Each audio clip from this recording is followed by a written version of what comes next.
Hey everyone, it's Louisa Munson from Feel Good Astrology, and I've got another Feel Good conversation with somebody I've been friends with on Facebook for a while, and with whom I've observed and thought, wow, I love her postings, and I've just been really curious about her. And it's interesting because as we go through this chat, we bounce around quite a bit on several related subjects. I mean, the first thing that we really start off with is about living abroad and the cultural need for a sense of belonging. We also talk about adoption and kind of finding out who we are. My guest is adopted and also now works as a trauma coach, and helps with generational healing, in helping piece together other people's stories. So we delve in a little bit about her story today, and we are going to speak again more thoroughly about her adoption story, and also just talking about, you know, not just the groundedness and the sense of belonging, but how we can take our first steps forward in changing our destiny, changing our narrative, our personal story, and what simple steps we can take today to start feeling better. And of course, the moment you start feeling better, how we can start changing from a place of being a victim in trauma and to start taking a little bit more control. So there's so many beautiful themes coming up today. So it's absolutely my great pleasure to bring on my guest today. That is Donna Joseph. Like I said, she's a trauma release coach, a radio and podcast presenter. She's also an author and also a kids entertainer, no less. What a wonderful, wonderful person. So anyway, let's bring her on now.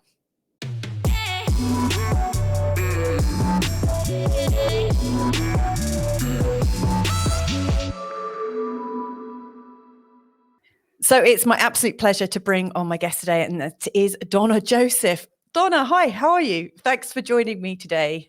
I'm very good, thank you. Very good indeed.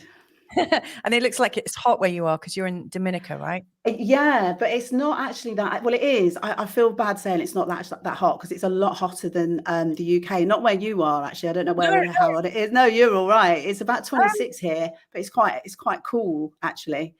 Yeah, we're about 17 degrees here in Portugal today, so it's not that warm either, but it's much warmer than the UK, isn't it?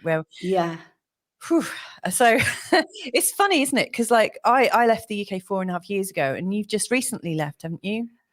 Yeah. If I mean, 2 years ago, if I'd have known that I'd be here, I'd been like, what? Really? Because it was actually 2020, around this time when obviously everything was starting to change in the UK and around the world. Yeah. And and there was a few months after that I spoke to my husband. My husband was very much on the side of, wear a mask, you've got to be careful, otherwise you might, blah, blah, blah. And I knew at that point that there was probably a chance that we weren't going to make it in our relationship if we weren't on the same level here, because I'm quite strong in my beliefs. I work with a lot of the child abuse side of things. Right, yeah. So I was aware of things coming out on that side, which there was no going back for me on that. So thankfully, my husband, he heard me and he did his research, and the next thing I know, by about August 2020, he's applying for his citizenship here in Dominica because it's actually his birthright. And it was something we were going to do when we were like in our 60s. We were definitely going to come here, but we didn't realize that we were going to be here by 2021. And that is how quick it all happened. I mean, you couldn't make it up how, I was really just not packing anything until like the last minute, because I think, being an air sign, I was very much like, I'm just floating around. This isn't really happening, It's like, but it is, and we're here, and it's the best move we ever made. It's wonderful. Oh my goodness. It's really funny, that we're just talking about like having moved away from a place, because I know that our talk today, we're going to be talking about kind of trauma, generational healing, and this, that, and the other. And also, I guess that is going to tie into a little bit of what's going on in the world as well. There's so many themes that are crossing over, but one of the things that really underpins it all is the sense of belonging, because like living as an expat, you don't really, you don't have that context around you that you grew up with. And so there's all sorts of different things. And one thing I'm noticing in Portugal, my husband works, I think you might know, he does a show helping people come to Portugal and helping them, familiarize themselves. There's so many people moving around at the moment. This is a time of like movement. People are definitely trying to find, if they don't have that sense of belonging right now, they're trying to create new stories for themselves. So I'd like to talk to you about the potential for healing and also how narratives, our own stories, play into it.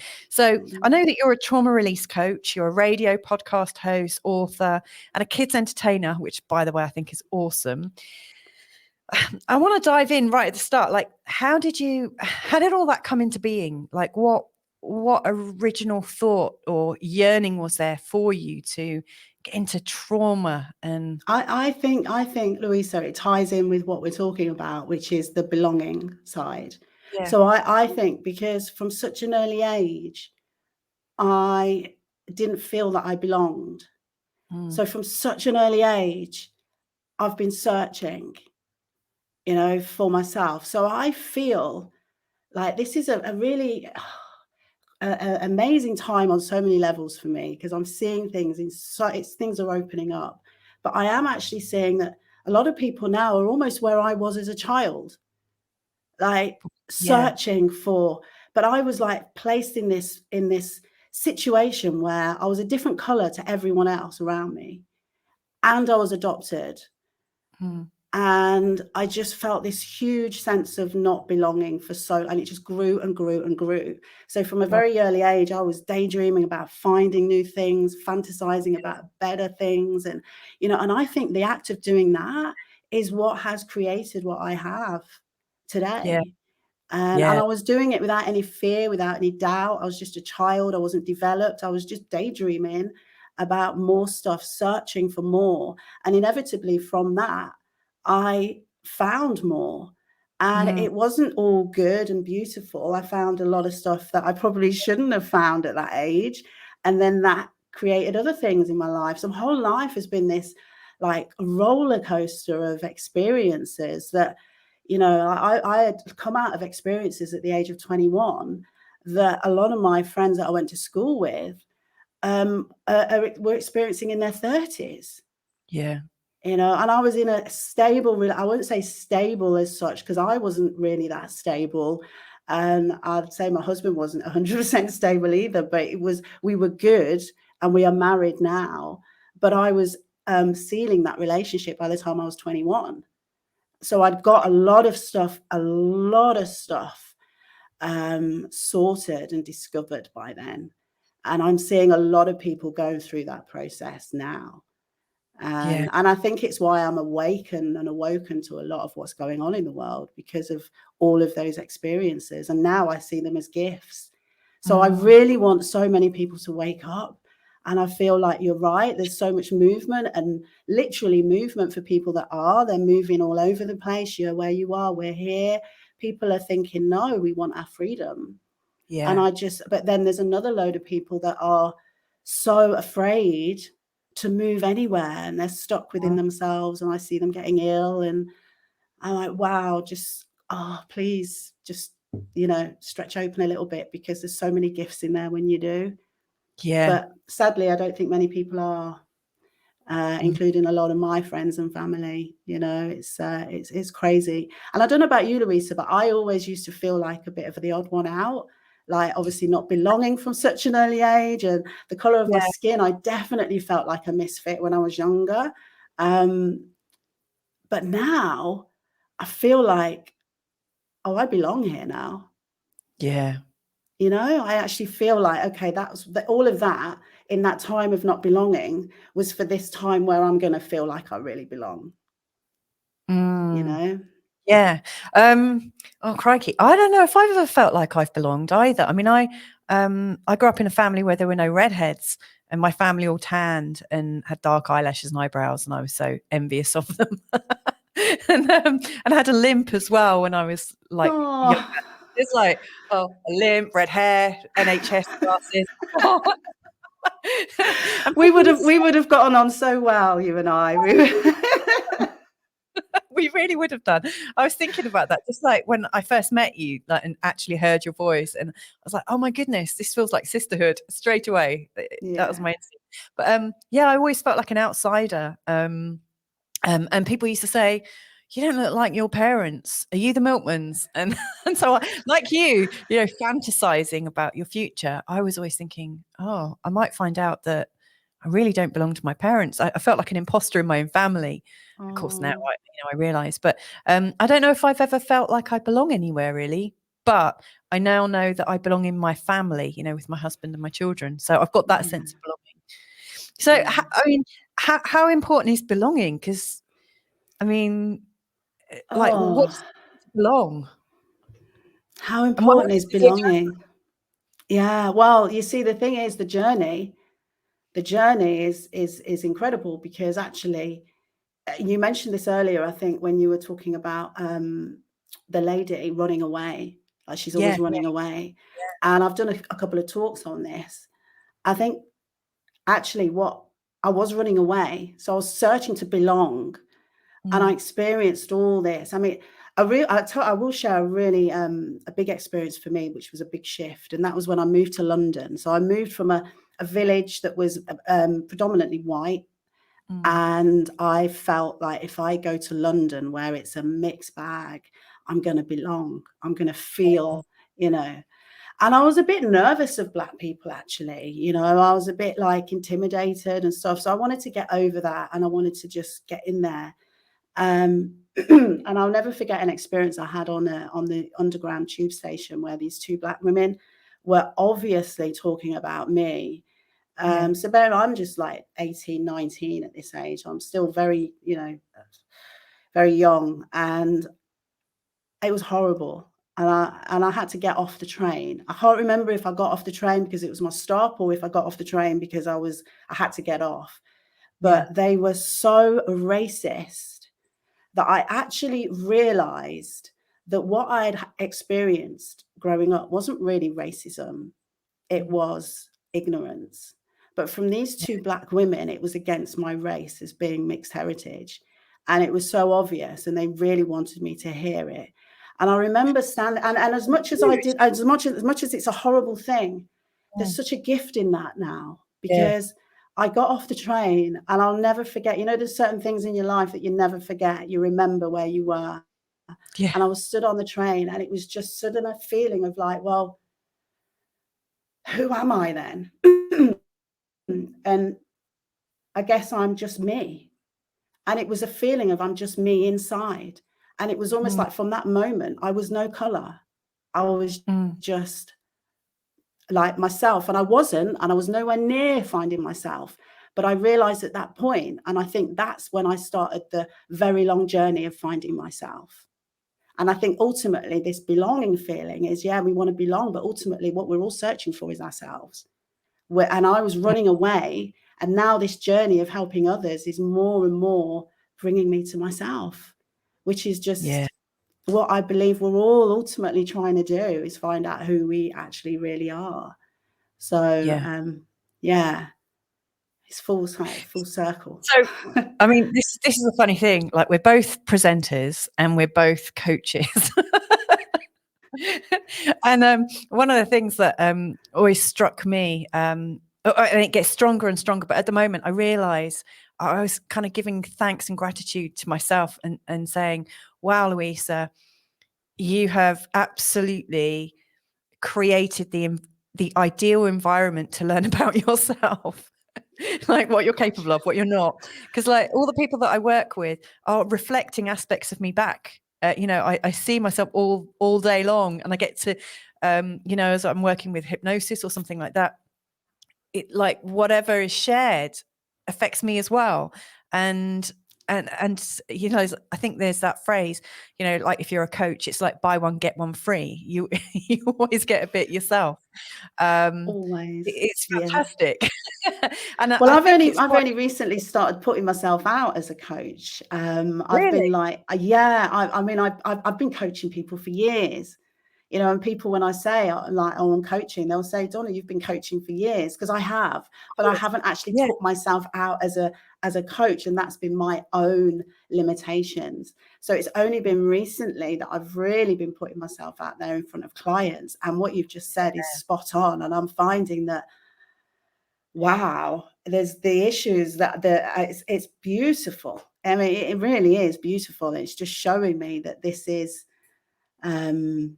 yeah, it's quite magical, I'm finding, coaching clients, because the learnings that I'm getting. So it's like, it's never going to end, I don't think. And I think, well, that's beautiful, right?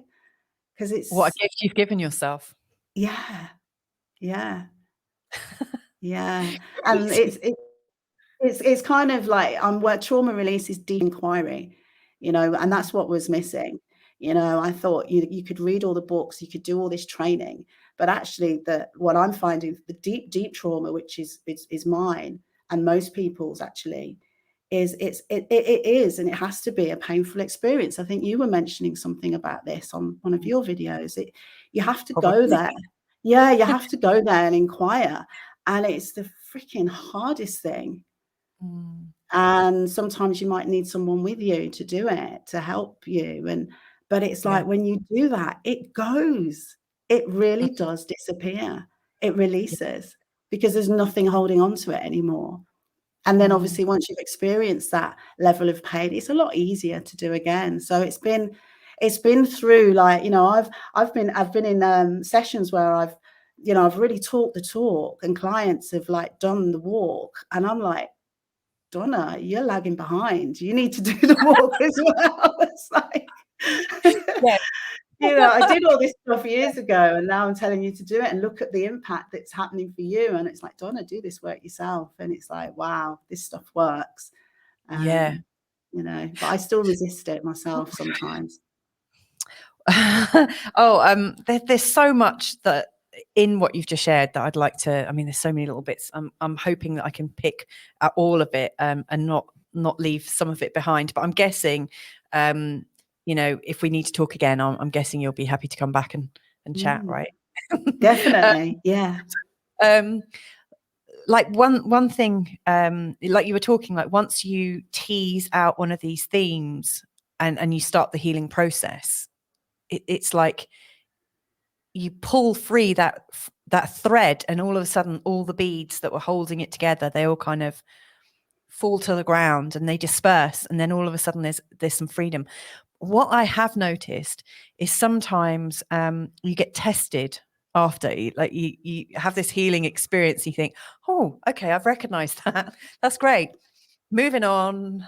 And then the next day, boom, something comes into your awareness. It's like, God, that was just what I was doing, which happened to me last week. I meet up with my good friend Dee, who is a coach, and she's been doing it for like donkey's years. And so I try and catch up with her, because I think it's important that we are doing our own development as well. Yeah, definitely. Yeah. People. So I met up with my friend Dee, and also I'm doing a sort of healing process behind the scenes. And of course, there was some overlap. And then the next day, walked straight into a situation, and I was thinking, well, I must have vibrationally attracted that somehow. You know, it's so similar that it's like, okay, yeah, I've got some skin in the game here, I've got to get involved. So like with generational healing, like why is it so important to do your own healing, and like what are the impacts throughout the family or Well, the I'll people? give you, I mean, for me, it's quite powerful, because I never knew my birth mother. I mean, she had me for 3 months, and then I don't remember her or anything. But I felt such a connection with her when I was growing up. And it may have been the sense of not belonging, because I was in a white family, but my birth mother was white as well, and I knew that. Yeah. But when I found her, when I was 21, I found out how she died, because my birth mother had passed away when I was 12, 13. And I'd actually, I think I'd created it in a way, because that daydreaming that I used to do as a child was to see a picture of my birth mum. So I used to dream and dream, and eventually my mum, who was also a foster carer, she arranged it for me. But that picture that I got, that I'd wished for, and I believe created for myself, was the discovery that she was dead. And she'd just been found at the bottom of a canal. So this Oh my word. traumatic information, when I think about it, I bought that to myself, like my wanting so much to that for that. So I knew at the age of 21 that she was dead, but I didn't know what her life was like. Now I had just, well, I was in an abusive relationship at that point. So when I left home into London, I was with a guy that was very abusive. And 3 years in, I went to find out about my birth mum. Her life was, it was like looking in a mirror when I Wow. read her story, when you considered the relationship that I'd been in for the last 3 years. And it was actually that day that I left my then partner. I just walked out. I had the strength. I had this aura around me. It was like there was no way. And I knew found out I had a brother as well. So there was no way my brother, younger brother as well, the same color as me as well, which meant the world to me at that age. There's no way that he was going to meet me in this relationship. And so that was madness, because it was like we were living, I was going through the same cycle, but yeah, I never knew her. She didn't nurture me. I was brought up by a mum and a dad.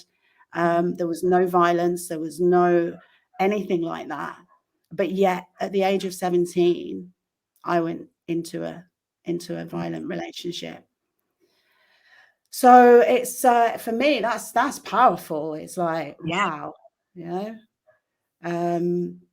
But then finding out about her, gave me the strength to leave. And 6 months after that, I met my now husband, who I've been with for 30 years. I was going to say, because at the start, like when you said, you've been with your husband and like you were 20, I was like, my goodness, that's a really lovely, long relationship. And that's wonderful.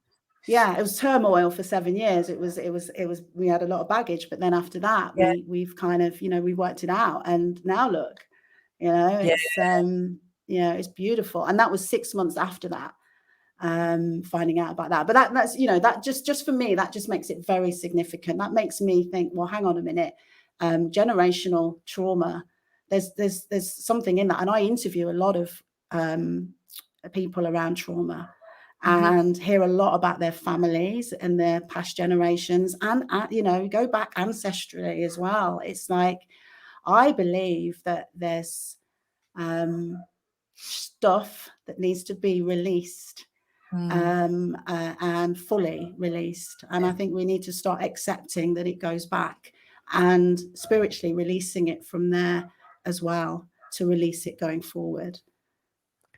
Yes. Oh, 1,000 times yes.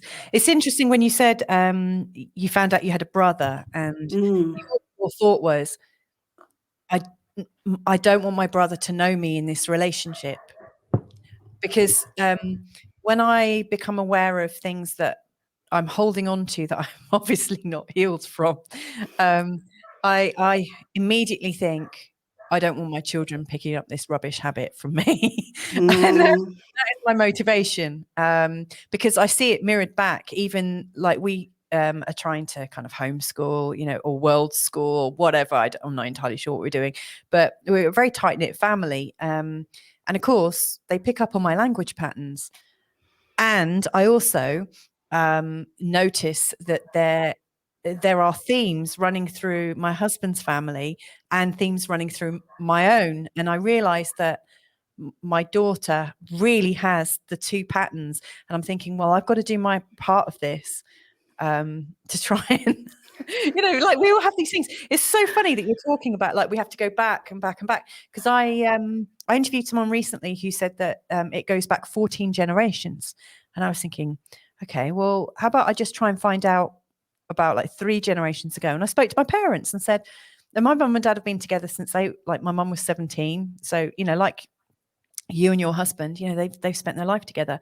And I asked both of them, tell me about your parents, and how did they live, and what was important to them. And because I was wondering, where's my desire to look after my children and really keep them close. Got this massive fear of them being taken away, or Mm. them not surviving. And I found out that my great grandmother had something like 6 or 7 children, only 2 of which survived. And she was so poor that she was raising them whilst living in an abattoir, above an abattoir, sorry.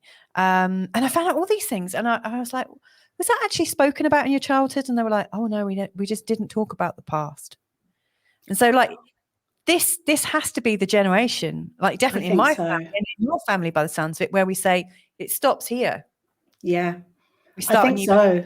Yeah, yeah, on yeah, many levels as well. And I think I when people are like, oh gosh, you just don't really want to be alive at this time, I'm thinking, actually, I think a lot of our ancestors would be wishing that they were alive right now, because I'm Yeah. wondering now, with the previous wars and stuff that went on, how many people knew the other side of things like a lot of us know now. But then Yeah. obviously there wasn't Telegram and, and StreamYard and all that then, was there? But I Yeah. imagine a lot of people went to their grave like, and it never being, obviously we know it still isn't revealed now, but I reckon there'd be a lot of ancestors thinking, oh, I wish I was there. And Yes. maybe I've come back actually, to be here at this time. Definitely, it's. I think it's a time for the truth to come out on all these levels, and within families. You're right. I mean, even when I was in the 70s, things weren't spoken about, and that was the root of a lot of my problems. If I'd have, after I found out that my birth mother was dead, if I've had to compassionately inquire in with myself about that now in my 40s. Well, I wouldn't have had to do that if if someone had compassionately inquired about it with me Yeah. when I was 14, Yeah. So, and I think but back then you didn't. You just brush it off and get on with it. And, I think there was a little call to the school just to, keep an eye on her. She's had some bad news, but that was about it. Brush yourself off, Yes. get on. So it's I think it's now that people are realizing, actually, and so many healers are coming out, which is great. Yeah. So many healers, and I love. I don't agree with competition, Louisa. I think if all these healers can be coming out for the purpose of healing as many people as Yes. possible, and Yeah. not about getting more clients than that person or that person, and Yeah. just Yeah. Yeah. work Yeah. together, then Yes. there's the healing that's out there right now, like quantum healing and, Yeah. and deep healing. I think that's going to really help encourage this, the truth to come out on a deep level, because it's not just this surface truth, is it? It's like perhaps going back. We've got DNA ancestry now and all these other things to be able to go back and clear it once and for all. Yeah. So I've Yeah. been thinking a lot about that lately. Wow. I mean, it is like thrilling and exciting, isn't it? The opportunity. It's almost like we have the pen in our hands. Finally, we can write our own stories. Like, because Yeah. we may have felt like we could write our own stories, and I guess you can write your own story. However, that story fits into a greater context that other people have helped to create, that you have to live in, or it's assumed that you have to live in. And at some point, there is a gap between your expectations and what they want, and overlap, and it's very messy. It's interesting because at the start you were mentioning about like childhood trauma, and your awareness of what goes on, and what your husband knew and didn't know. So I would like to touch on that, in a second. I just want to park it. I don't want to forget about it, because I think that's significant. Mm-hmm. But I met a couple of days ago who are beautiful people. I'm hoping I can get them on the show, but they're plants people. And they were saying, wherever you go, if you're ill, within a month or two, the right herb that can heal you will start to grow in your neighborhood. And I was like, oh my God. And when you were saying about all the emergence of healers, I was like, flipping heck, you know, as you're poorly or like mentally ill or whatever, like just ailing because society sucks sometimes, there are healers cropping up all over the place, and there's a reason for that. We need them. Yeah. And I'm realizing here in Dominica, there is absolutely everything that you need for healing. My husband suffers from headaches, but he doesn't take tablets anymore. He's on Panadol, which is grown in our garden. And there's some Yes. bush tea that goes with it as well. Yeah. And he can drink that as much as he wants. He can just keep, keeping the headaches away, and it's working. There's so much Powerful. here. It's exciting. And it just makes it, and more every day. It's like, wow, we really have been provided with everything here. But yet when, I don't know about how you felt going to Portugal, but coming here, when moving to the UK, it was almost like escaping out with some of the things we had to deal with. But now it's like looking down and seeing what really is going on. And it's, it feels sometimes like we've escaped from a prison, looking into what's going on at the moment in the world, because all the food and all the vegetables and all the goodness is supposed to be here for everybody, but there's hardly any of it in the UK. And then I'm seeing all these things flying up in the sky, which obviously you don't get here, coming I know down. exactly what you're talking about. Yeah. You don't really get them here. We get them occasionally above cities. Yeah. But not that often. So coming away from that, without, going too much into it, but coming away from that, and then here, it's like you can just see things a lot more clearly. And I'm like, wow, everything we need here to survive, and to not just survive, but to thrive, is supposed to be growing up throughout Earth. And it is actually still growing here. They can't get rid of it here. It's like there's certain places in the world they just can't get rid of it because it's the rainforest winds, it's beautiful. Wow. I mean, what you're describing there, there's just like so much that I'm just like delighted by. Like the first, oh God, like how do I fit this in?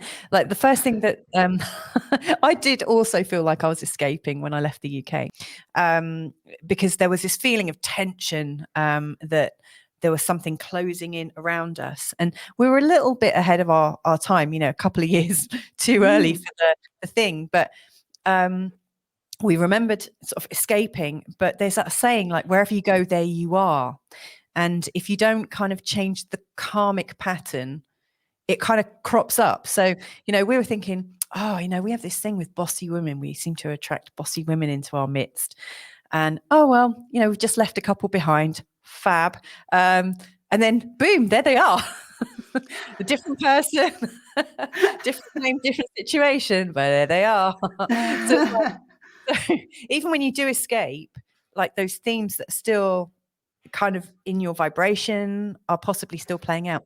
But the other thing I wanted to just ask as well is, you were saying about how your perception was clearing and has cleared since you've been in Dominica.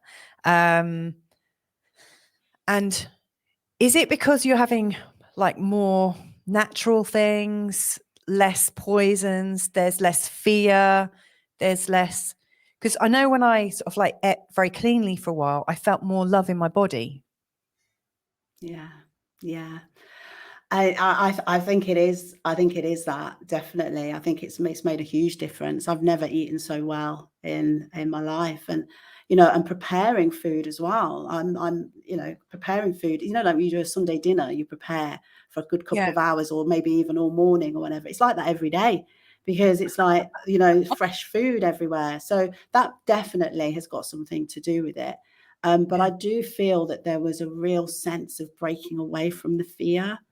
Like the fear with the whole traveling here, and in itself, getting here, there was things you have to do, that the rules, look at, and just trying to book the flights to come here during these times was scary. It was, and then our son was registered into secondary school in the UK, and we had to unregister him, and it was like trying to release him from an institution of some sort. It was like they didn't want to let him go. It's like, Yeah. it was really full on, and it was like, so Yeah. I think there was a real sense of like, wow, freedom in the way when we got here. But I've got to say, like, when we arrived in the rainforest, and we've decided to stay in the rainforest. And I think the atmosphere here is, even if you don't go out much, just with the windows open and looking at the scenery, like I'm looking now at a mountain on my right-hand side.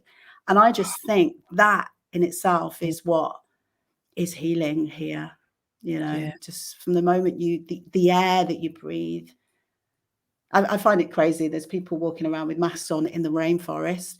But hey, there's crazy stuff happening all over the world at the moment. But it really, because it's the most wonderful air you could possibly breathe. And I do, and we do, and many people here do. There's not too many people wearing masks in the rainforest, but Bless them. yeah. They must be terrified. Absolutely, yeah. They? No, they're not. They're not. I was just sort of thinking the healing is on the other side of that mask. Oh, hey. But Oh God. yeah. So I just feel like every answer you give me sends me off on this like other, oh my God, that's interesting. And I don't feel like I'm really like digging into the story. So I might have to get you on just to talk about one thing. But like when we were talking off air, we were saying like, where do you start if you don't know who you are? And I guess that sort of ties in with like being grounded in your body, but also grounded like actually where you're living. But as somebody who's adopted and somebody who works with people who've experienced trauma, like what's the first step? Like how easy is it to heal from things if you don't really know your story? Well, this is looking at these adoption stories that I'm seeing on Facebook. It's really hard for me to take it all in, because I know just how desperate I was to know about my birth mum, which is, which then just was turmoil for me from the age of 14. It just, Yeah. but so I can really relate to that feeling. And then I'm seeing all these stories in adulthood where it's just gone completely wrong and it's just not worked out, or the birth family are like psychopaths, or the adopted family are the most manipulating people. And there's just all these, it's like, wow. I guess that's why I have a heart to want to help and do something, because, because one of the things that's helped me is that compassionate inquiry. And, and so it can help just to talk to someone who understands that feeling, that desperation. My story wasn't a brilliant ending as such at the age of 14, because I found out my birth mother was dead. But now at the age of 40, I realized it was a blessing, actually, because I don't think it would have been good for me to have actually met my birth mother, with where she was at that time. So I've forever forgiven her now and send prayers to her and keep telling her, thank you, thank you, thank you for what you did.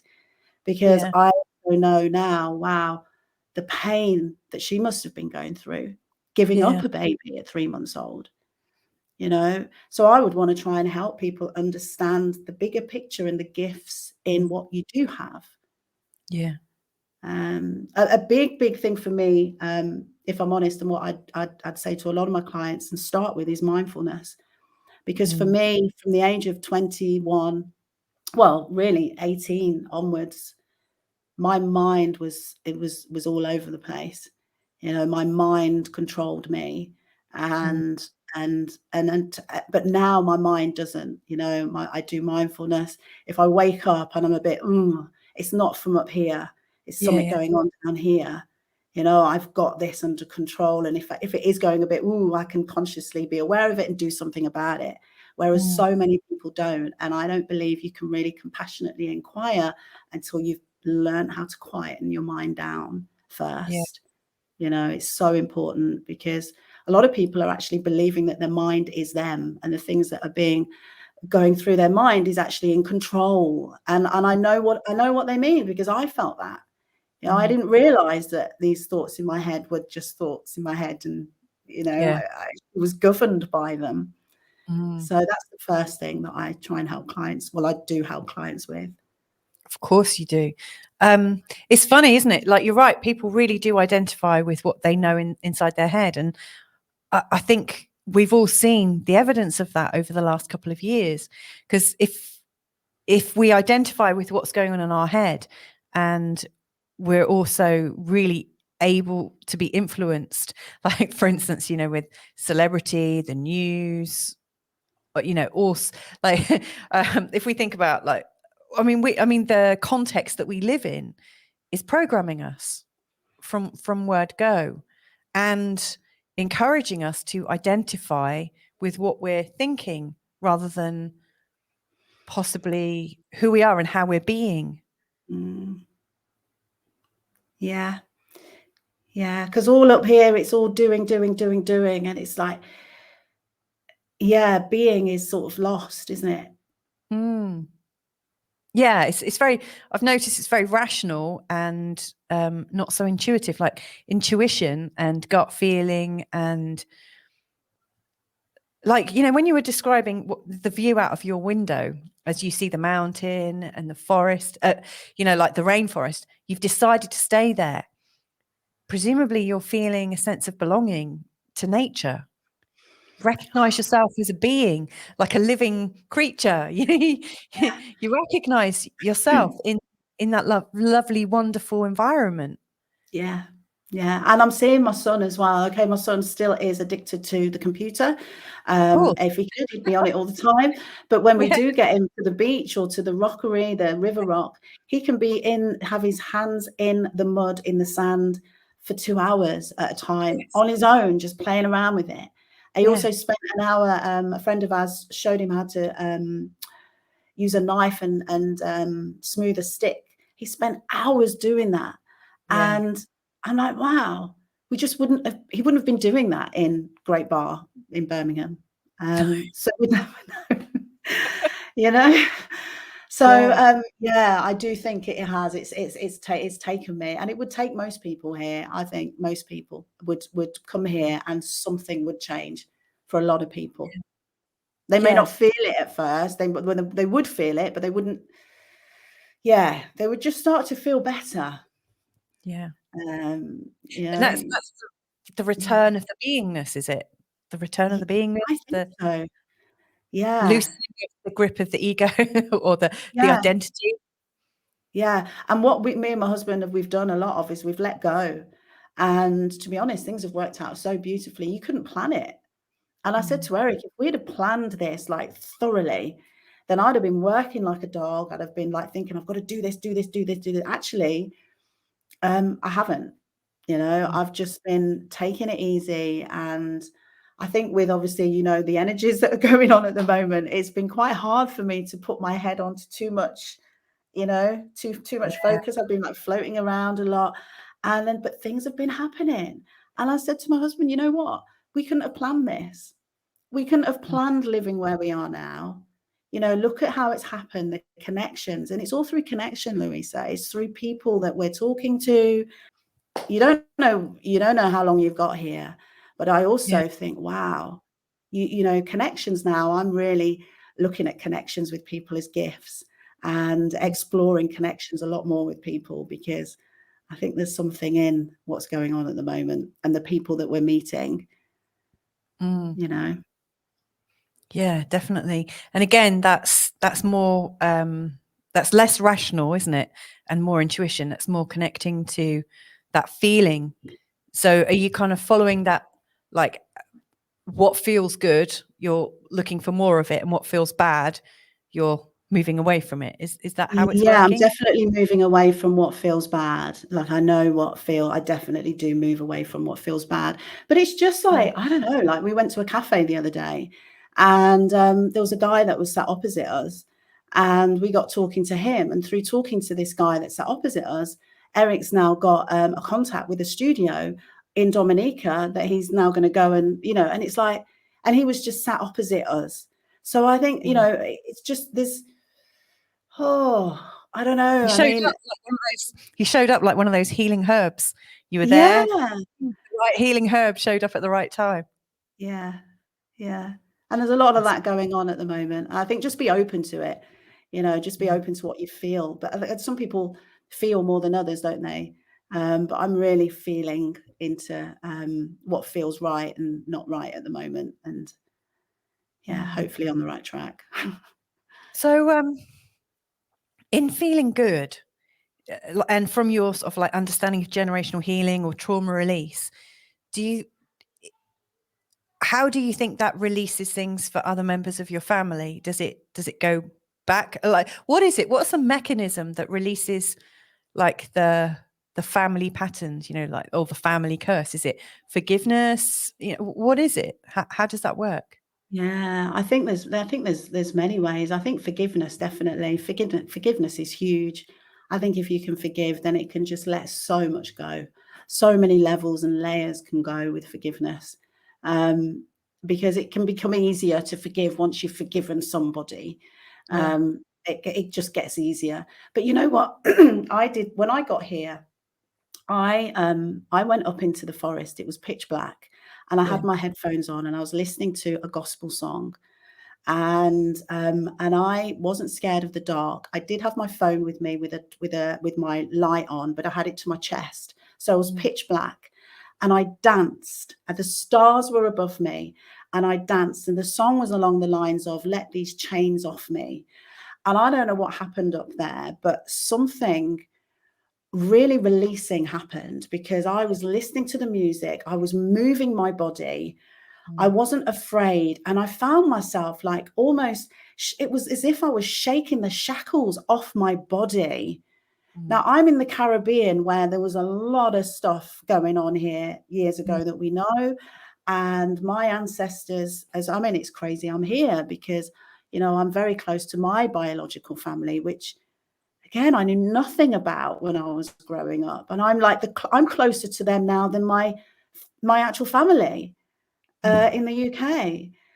But it was this sense of, and I've been doing a lot of energy dancing since then, and I've got a feeling that if you could get into the energy, you could actually shake off a lot of past ancestral energy, because it's all in your imagination, it's all in your mind. And I think if we could go back and start using our imagination more like I used to when I was younger, without the fear, without the doubts, move your body, shake it out, wow, you feel amazing afterwards, So that's what I'm doing a lot of, and I'm putting something together to try and encourage more people to do this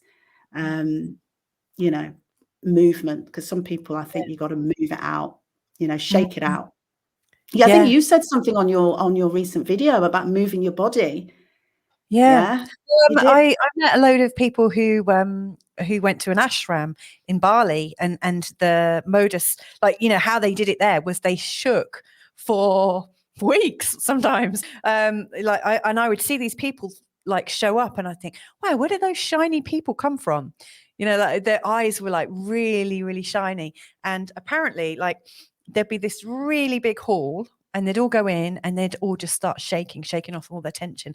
And they might be a bit stiff at first, not knowing how to do it. And there would be, this is what I was told, because I've never done it myself. I mean, I've done it my own way, but there were litter bins sort of every couple of meters for people to vomit in, because as they're shaking, so much comes up for them. Wow.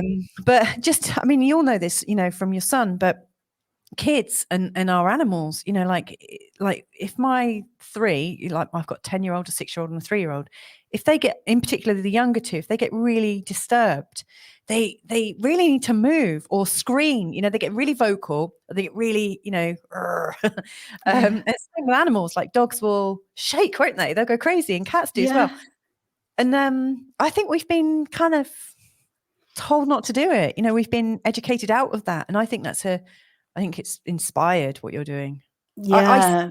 when I was in Bali, I used to sing Sanskrit, sing in Sanskrit, and for me that felt like a really releasing thing. And of course, it's physical, um, and I had moments where I felt like I disappeared, like I just totally forgot where I was, and that created a lot of change for me. So I think you're spot Well, on about I mean, I used to have daydreams when I was younger. So imagine I'm in this place of not belonging. But I yeah. do remember sitting in my room a lot on my own. And you know, when I used to have these daydreams, and you can, I still do it now. Now I've sort of tapped back into it, where when you forget what you're daydreaming about, you're really annoyed because it was really good. Yeah. And I used to get that when I was younger. I'd be like, you know, like your mum calls you down for tea and you're like, oh, and then you can't get back to it. But in Mm, my head, I was in a really lovely place. And I really want us adults to tap back into that.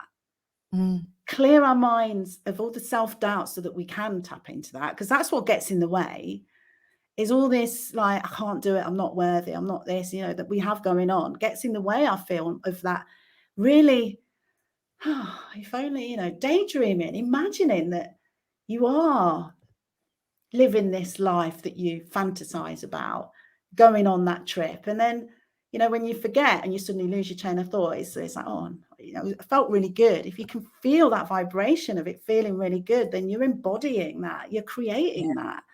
And I really do feel that that is the magic. And it's something that we can all tap into very, very quickly once we've got our mind cleared, you Mm. know. So that's why that's the road I'm on with the trauma release now, is I'm yeah, sort of mastering it with my own healing. I'm mastering a way of doing it with my own healing, which is beautiful for me, and That's then hopefully everyone else, you know. that's incredible. So you're doing it. You've also moved out of a place of fear, you know, like away from the kind of fear mongering areas, and like you were describing with your son, how he was getting captivated by the sand and whatnot. So you're creating as much of that as you can in your life. So if people are um, getting like releasing trauma, um, you you were kind of like starting to say that like you start to dream, you start to lose the fear, and you start to create new possibilities for yourself. How much of the realization of people do you think um I'm trying to say this. I'm trying to kind of bring in those old threads. You know, when we were talking at the start about like where do you start if you don't know who you are? And like where does humanity start if you don't know what humanity is? Like we were talking about fear. We've picked up on a few kind of political themes, you know, like about what's been happening in the world.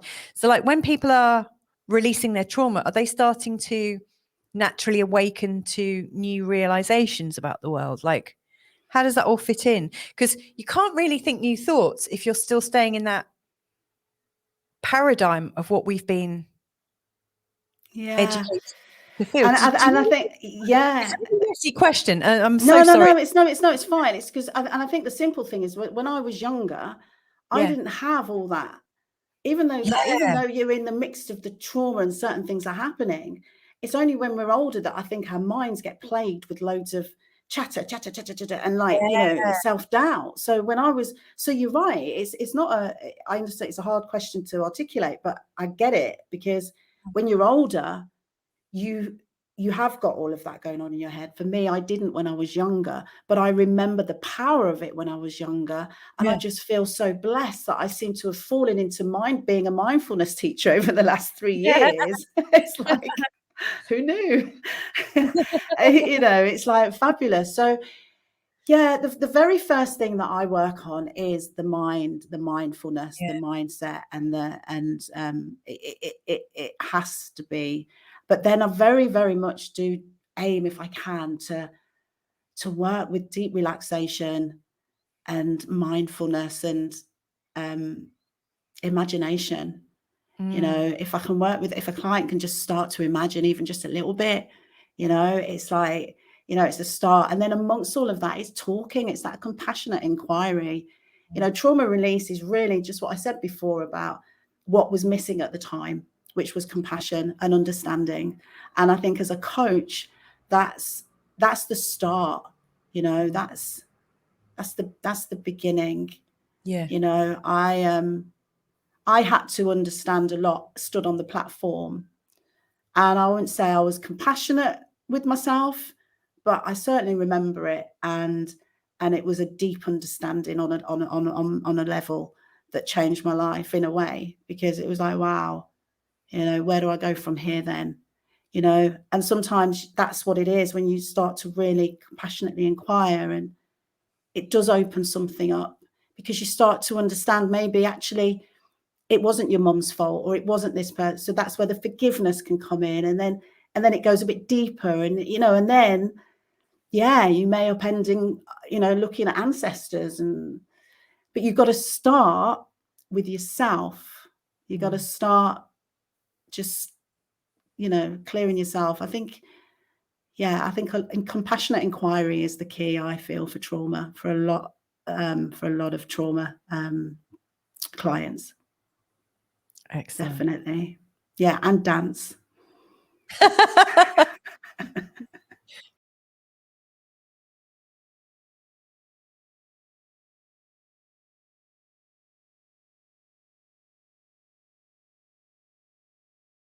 Looking into this, it's an area that I feel a lot of people could get a lot from.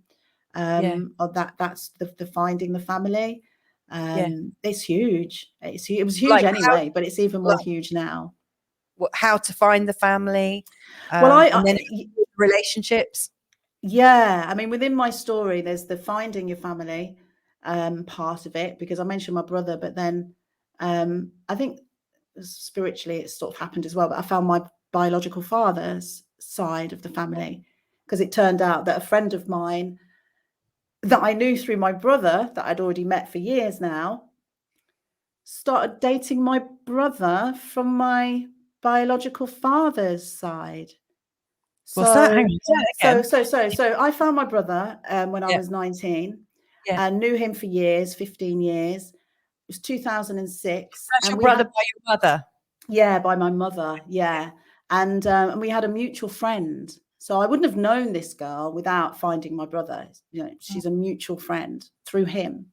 And it turns out in 2006, she starts going out with a guy. And it turns out that guy is my half brother from my biological father. Wow. So I find out that in a pub one night in Birmingham. And I also find out, because I did find out what my father's name was as well, but that's all I knew. So I found out that he was my brother, and that I had 8 other brothers and sisters. Night, I found out that night, you know, it was, and it's just been a real journey since then. Wow. So yeah, it's full of, like,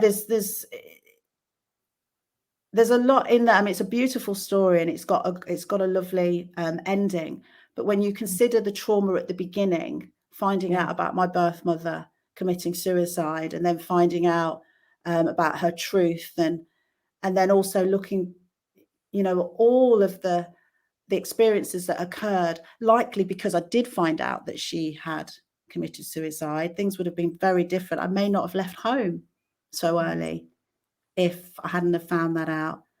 So whilst it's a beautiful ending, there's also a real journey through to that ending. And I think there's a lot of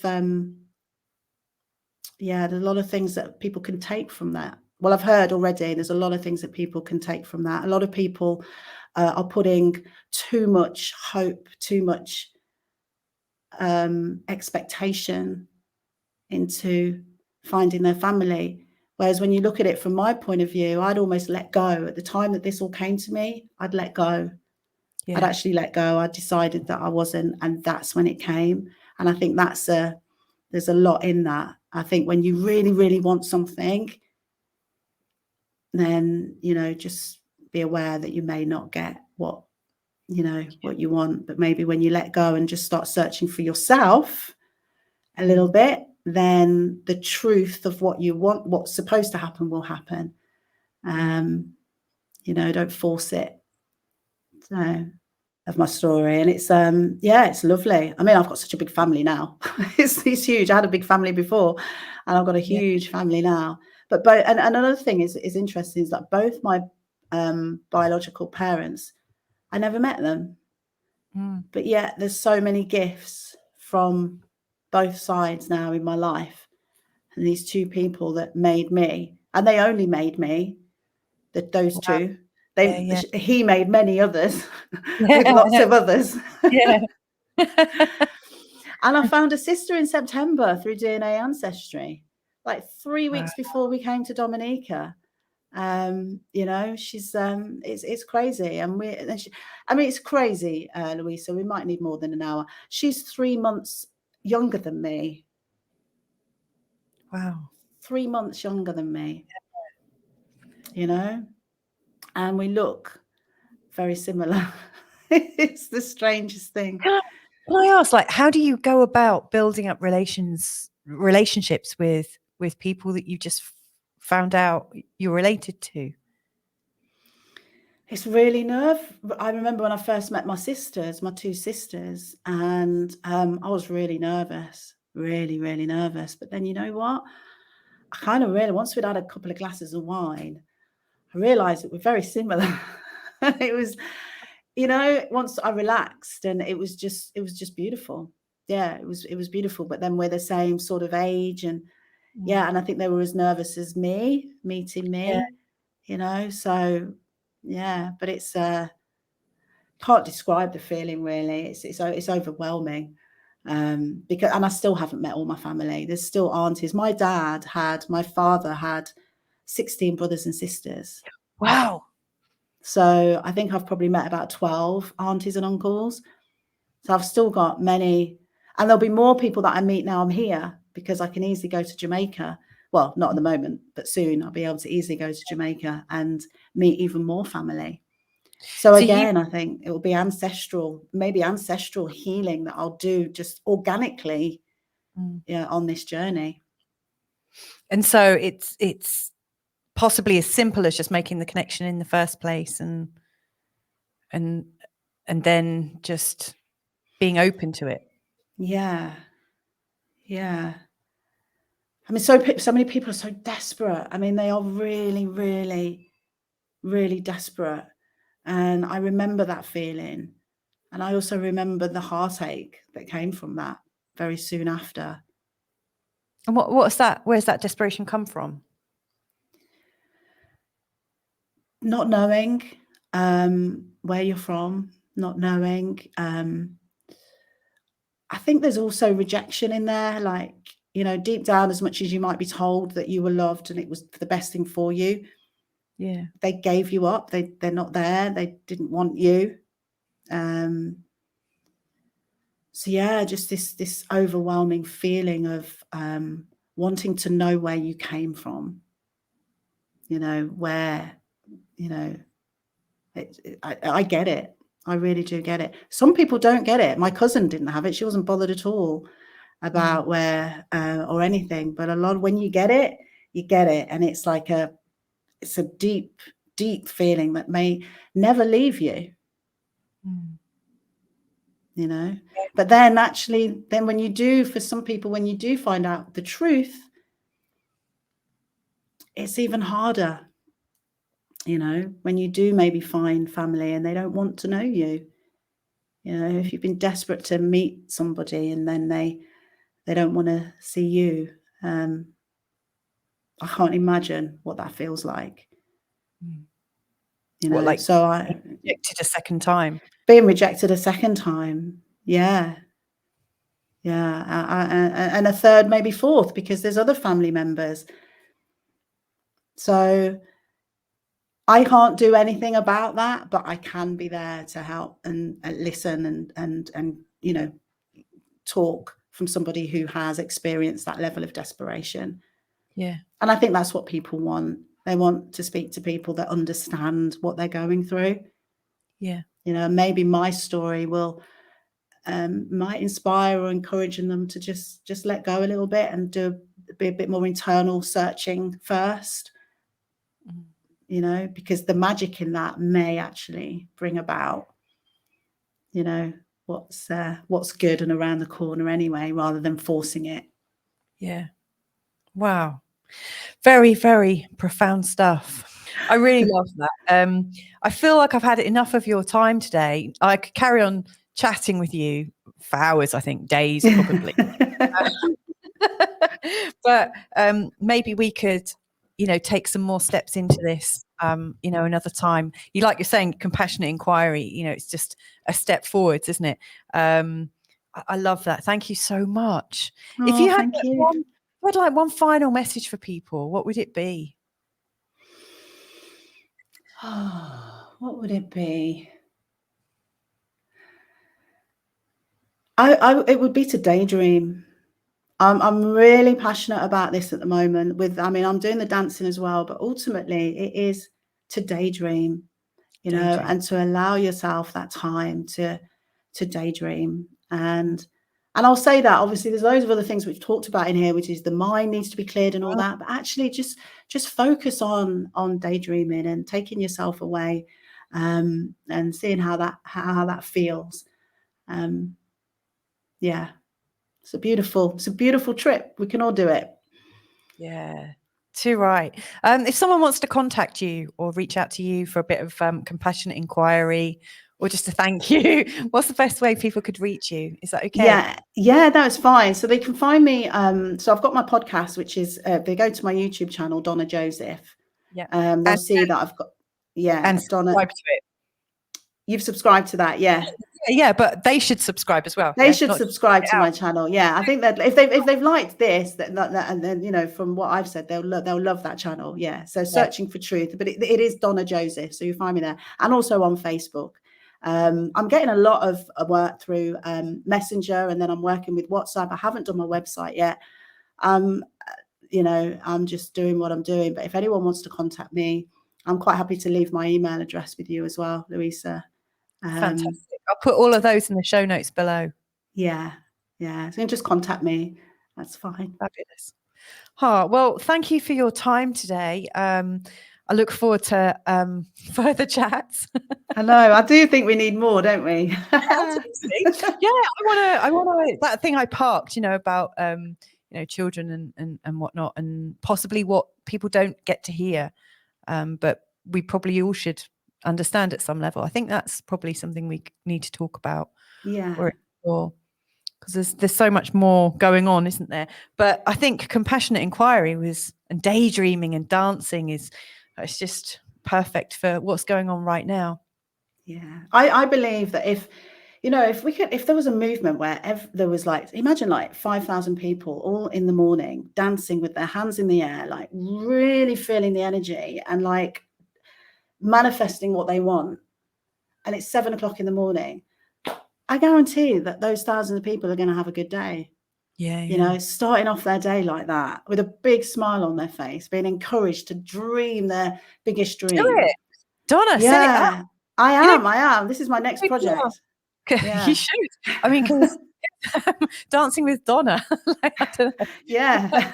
It's there's so many people that get together for a group meditation, don't they? And that there is a place for them for sure. But that is something I'd actually really get up for, and we all meet at the same time zone or something. And we'll dance. Yeah, exactly. I shared a video that I did with my husband, and I just wanted him to see it. And he was just he was watching me, and he said, "You're just making me want to dance." So I was and that's my husband. So I'm okay, I know I'm good to go, because my husband, if anyone's going to be tell me the truth about anything, it'll be my husband. And he just said, "Yeah, it's making me want to smile and dance." So I'm cool. So yeah, watch this space. I'm really excited about it. I dance every day now. And wow. Yeah. Oh, God bless you. Love you. I think it's been amazing. Thank you so much for joining me. Thanks for having me. And I look forward to chatting again real soon. All right. Thank you, Louisa. Thanks, everyone. Well, I got a little bit more than I was expecting there. I mean, Donna is amazing, isn't she? Don't you just love her energy? I've already subscribed to her YouTube channel, and she's got some wonderful stories on there, and I absolutely advise that you do that if you haven't already. We've spoken off air, and I know that Donna's going to come back and talk more thoroughly about the adoption process, and kind of what it means to find out stuff about you, because it's not necessarily about you, it's about your DNA and the generations that came before you. But in piecing together your own story, there's so much to do with it, like failed expectations, hopes and fears and all that jazz. So I know Donna's going to be coming on again, and no doubt we'll have another really enriching and soulful talk. So anyway, thank you so much for joining us both today. I really love that you've joined us wherever you've come from in the world. Please do subscribe if you've enjoyed this, and feel free to share. That all really, really helps. But anyway, I hope to see you again real soon. Take care. Bye for now.